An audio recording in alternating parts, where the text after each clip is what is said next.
৭১-এর ২৫শে মার্চ কাল রাত্রিতে নিরস্ত্র বাঙালির ওপর পাকিস্তানি হানাদার বাহিনীর হত্যাযজ্ঞকে ইতিহাসের নিকৃষ্টতম অধ্যায় হিসেবে মনে করে বাঙালি।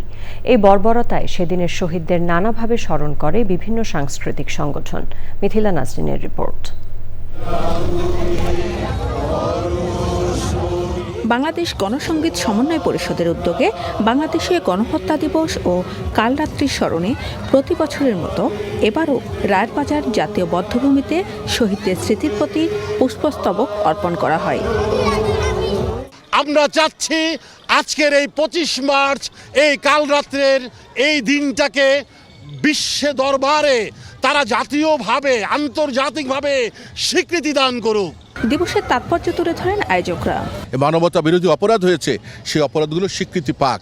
আমরা তাই আজকে দাঁড়িয়েছি এই গণহত্যার সারা পৃথিবীতে যে গণহত্যা হয়েছিল এই স্বীকৃতি পাক। আমি শহীদদের প্রতি শ্রদ্ধা জানাই।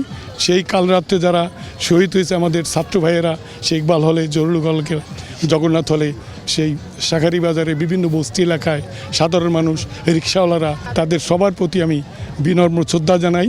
মোমবাতি প্রজ্বলনের মধ্য দিয়ে অনুষ্ঠান শেষ হয়। Mithila Nazrin, channel I, Dhaka. 200-র বেশি সার্ভিস ও ফিচারে লেনদেনের সব বিকাশ অ্যাপে সম্ভব।